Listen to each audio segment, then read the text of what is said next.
There are moments in Washington that don't feel like politics anymore.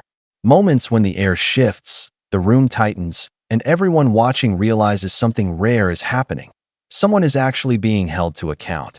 That's exactly what happened when Jamie Raskin looked directly at Attorney General Pam Bondi and unleashed one of the most blistering confrontations Congress has seen in years. It wasn't just a disagreement. It wasn't just another heated exchange. It was the kind of moment where the cracks inside a powerful institution suddenly become visible. Sex trafficking ring who are demanding that the truth be told and are demanding accountability for the abusers who trafficked and raped them. You still haven't met with these survivors. So with their permission, let me introduce to you the survivors and late survivors' family members who are present today. There's Teresa Helm, there's Jess Michaels, Laura Bloom McGee, Danny Bensky, Liz Stein, Marina Lacerda, Sky and Amanda Roberts, who are the family of the late Virginia Giuffre, Charlene Richard, and Lisa Phillips. Now, you're not showing a lot of interest in the victims, Madam Attorney General, whether it's Epstein's human trafficking ring or the homicidal governmental violence against citizens in Minneapolis. As Attorney General, you're siding with the perpetrators and you're ignoring the victims.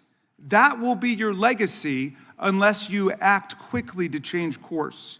You're running a massive Epstein cover-up right out of the Department of Justice. You've been ordered by subpoena and by Congress to turn over 6 million documents, photographs, and videos in the Epstein files, but you've turned over only 3 million.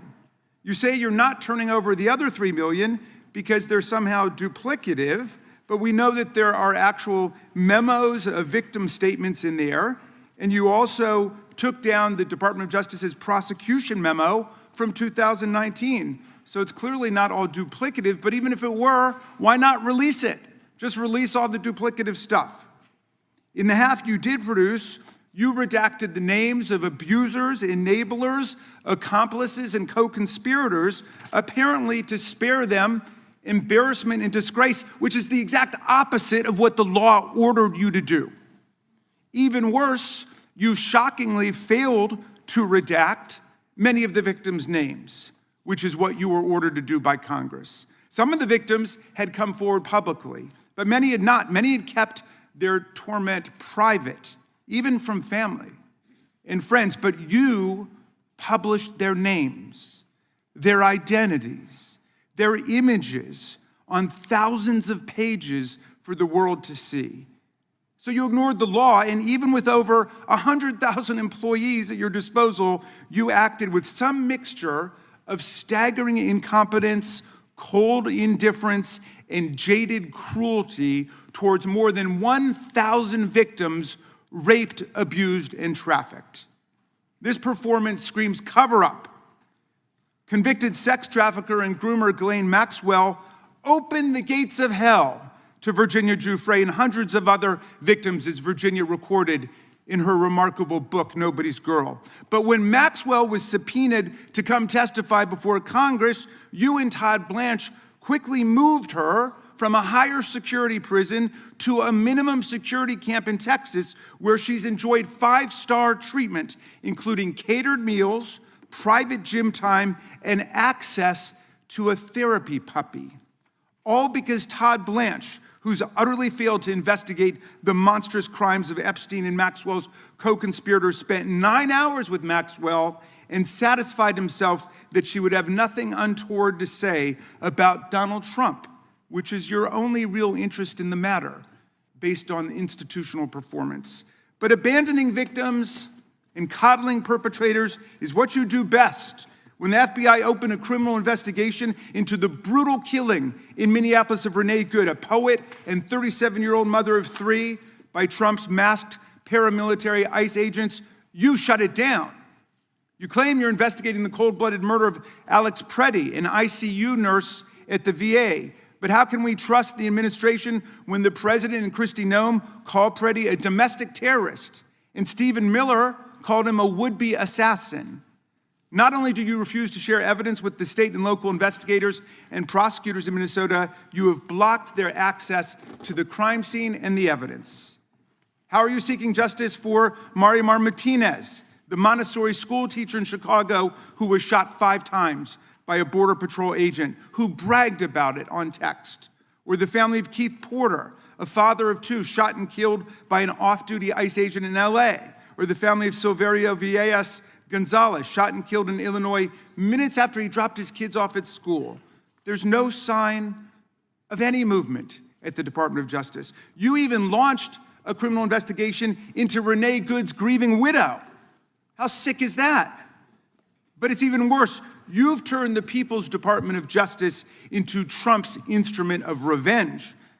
Trump orders up prosecutions like pizza, and you deliver every time. He tells you to go after James Comey, Letitia James, Lisa Cook, and Jerome Powell, the head of the Federal Reserve Board, and members of Congress like Adam Schiff, Mark Kelly, Alyssa Slotkin, Chrissy Houlihan, Jason Crow, Chris Deluzio, and Maggie Goodlander, to name a few, and you snap to it. You replace real prosecutors with counterfeit stooges who robotically do the president's bidding. Nothing in American history comes close to this complete corruption of the justice function and contamination of federal law enforcement. And the good news is many serious lawyers at DOJ, including some of your own original appointees, have refused your lawless orders.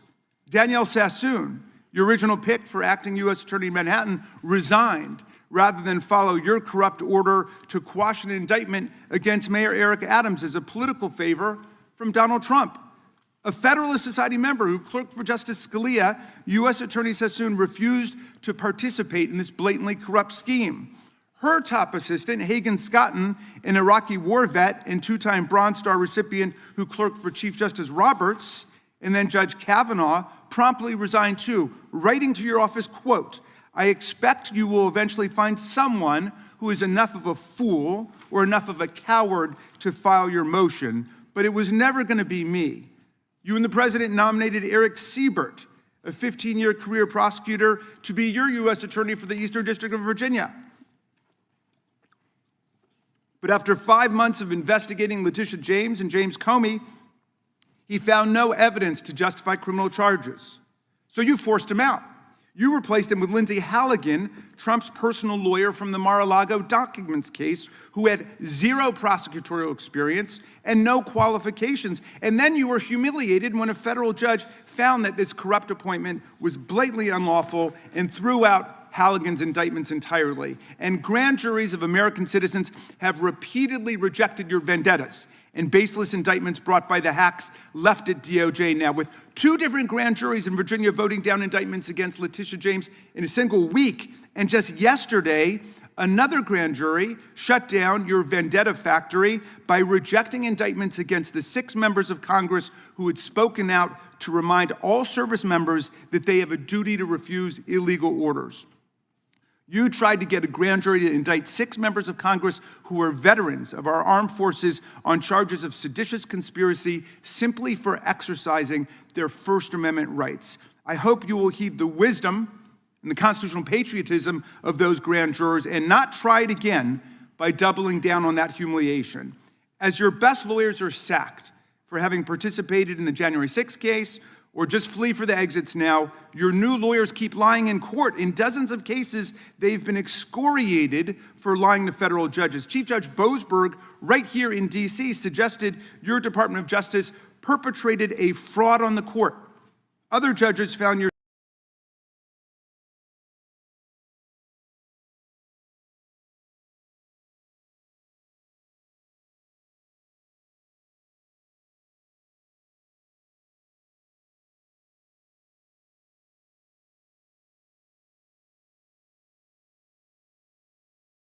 And the truth people have been whispering about finally gets said out loud. Raskin wasn't there to spar. He was there to expose what he believed was a deep failure inside the Department of Justice, one that went straight through the center of one of the darkest scandals in recent American history, the Epstein files. But the explosion viewers saw that day didn't happen in a vacuum. It was the result of months of mounting frustration, unanswered questions, and the growing belief that something was fundamentally wrong with the way the DOJ had handled the Epstein records, the victims' identities, and the redactions that left more confusion than clarity.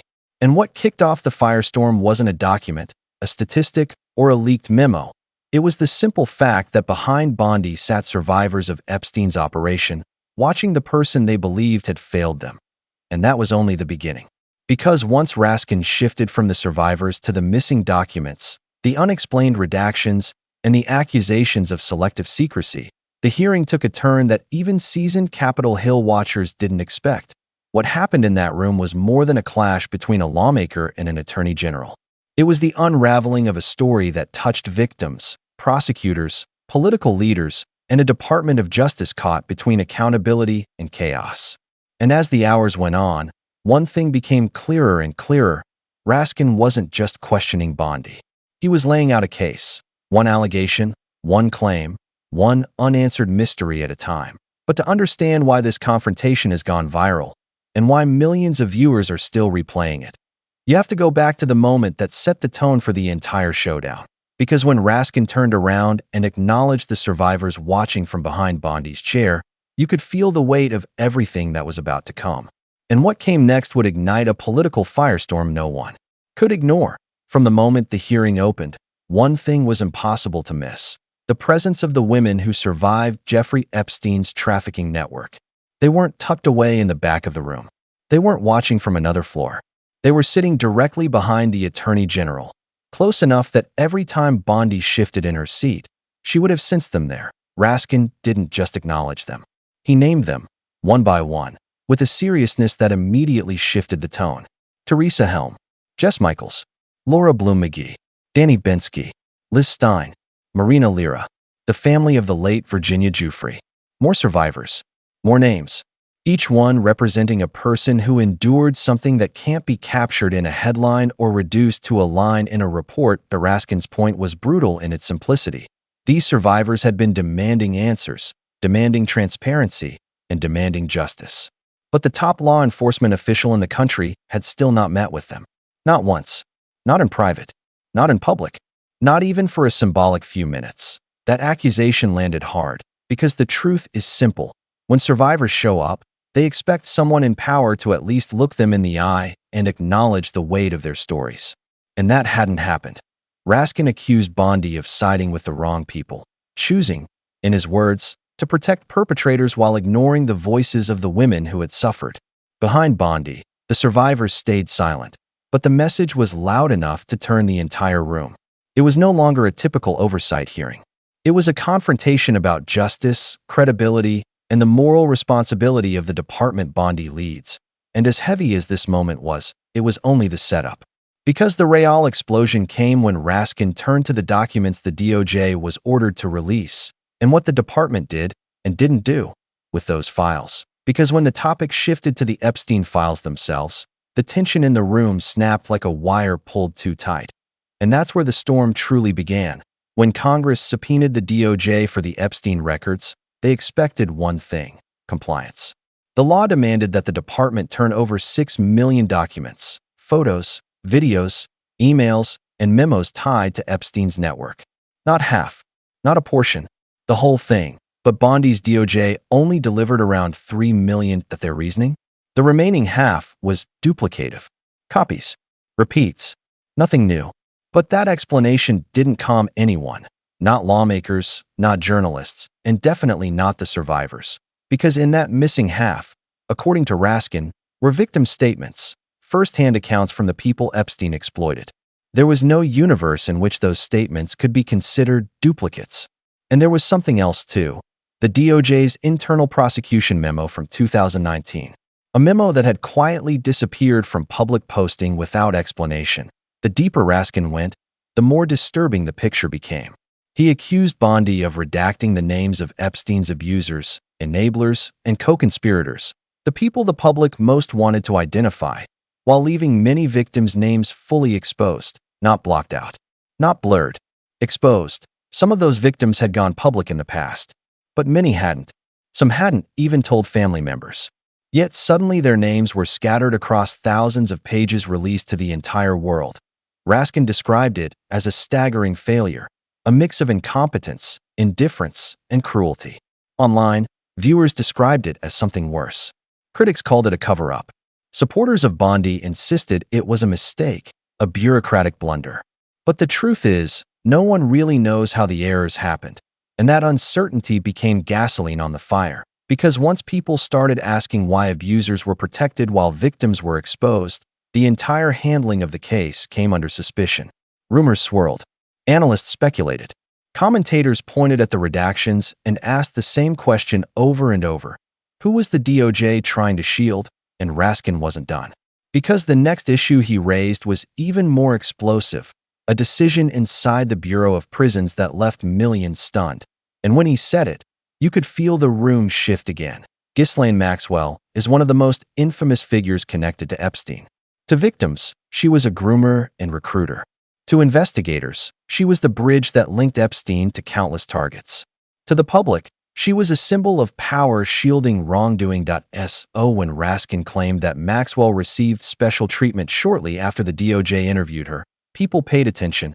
According to what Raskin laid out, Maxwell was moved from a higher security prison to a minimum security Texas camp, a place some former inmates nicknamed Club Federal, a place where rules are looser, privileges more plentiful, and daily life far more comfortable. He said she had access to perks like private workouts, catered meals, and even time with a therapy puppy, privileges that survivors of Epstein's ring could only shake their head at.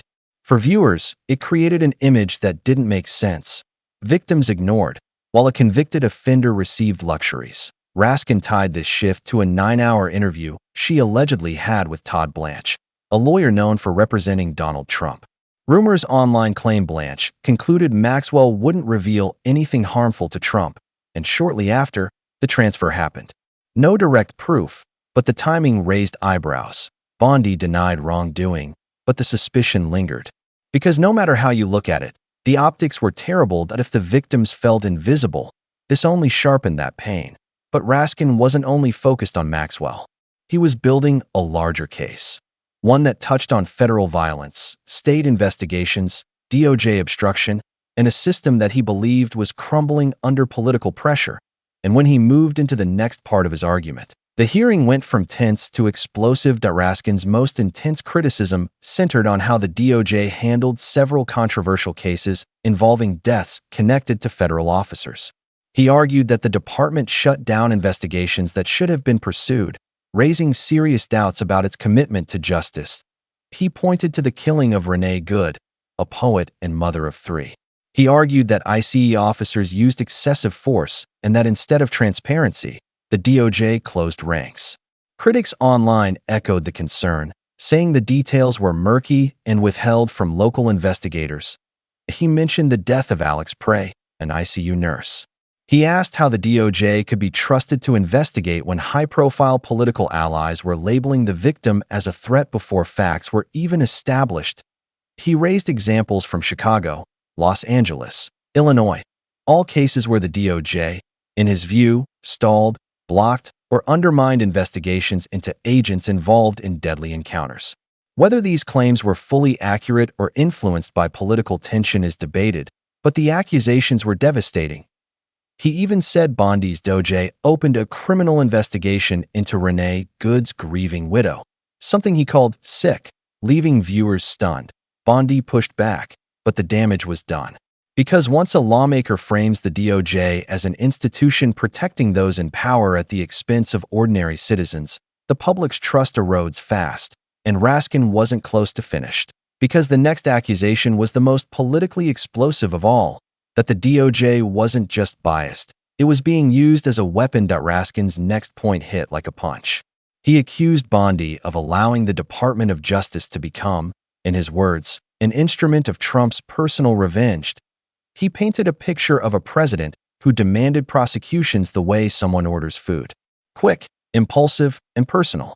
And a DOJ that, in his view, obeyed those demands. Raskin cited examples: Letitia James, James Comey, Jerome Powell, members of Congress like Schiff, Kelly, Slotkin, Houlihan, Crow, Duzio, Goodlander. Critics called these selections a pattern of political targeting. Supporters argued they were legitimate investigations into misconduct. The truth remains deeply disputed, but the perception was clear. Raskin added that internal DOJ resistance was growing. Career lawyers, including Bondi's own appointees, were reportedly refusing orders. Some resigned. Others wrote stinging letters on their way out. Danielle Sassoon, Hagen Scotton, Eric Seibert, judges throwing out indictments. Grand juries refusing to sign charges. The DOJ seemed to be fracturing from the inside out. This wasn't just a political argument anymore. It was a picture of institutional collapse, and that brought Raskin to the next point. Public humiliation inside federal courts. Raskin described a justice system rejecting the DOJ's actions in real time. He claimed that in 1 week, 2 grand juries refused to indict Letitia James. Then another grand jury refused to indict 6 members of Congress who had criticized illegal military orders. He highlighted judges who said DOJ lawyers were misleading the court, offering statements so inconsistent that the bench could no longer trust the government's representations. This was the kind of institutional rebuke that rarely becomes public, and when it does, it signals something is very wrong. Raskin used it to argue that under Bondi, the DOJ was collapsing under political manipulation and internal dysfunction. By this point in the hearing, the room was fully charged.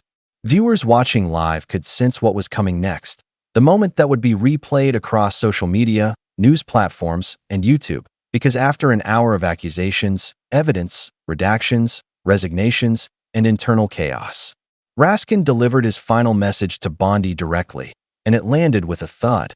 Raskin told Bondi to stop evading, stop distracting, and stop attacking members of Congress. He referenced the burned book she brought to the Senate, a binder of personal attacks she used against critics. He told her the committee only had minutes for each round, and any attempt to run out the clock wouldn't work. If she ignored their time limits, they would stop the clock and take additional time from the chairman. It wasn't just a warning. It was a declaration. This hearing would not be hijacked, redirected, or derailed. Then came the line that defined the entire moment. The quality of justice in America depends on the character of our government. Please do your job and bring the Department of Justice back from the brink. Behind Bondi, the survivors stayed silent. But their presence said more than any speech could. And as the chairman moved to introduce the witness, the room exhaled. The confrontation was over, but its impact was just beginning, because the bigger question remained. Jamie Raskin's takedown of Pam Bondi wasn't just another heated hearing. It was a turning point, a moment where years of frustration finally erupted in front of the nation. It exposed a DOJ struggling with credibility, transparency, and deep internal fractures. It reignited debates about the Epstein network, the victims who were failed, and the truth still locked inside millions of unreleased or redacted files. But most of all, it reminded viewers that behind every political scandal are real people waiting for justice. Survivors who showed up in that room not for drama, not for headlines, but because they deserved answers, and they still do. The confrontation may be over, but the story isn't. The missing documents, the redactions, the alleged special treatment, the judge's warnings, the resignations, none of it has been resolved, and the biggest question remains unanswered. Will the truth behind the Epstein files ever fully come out? Because until it does, these hearings aren't just oversight. They're history unfolding in real time.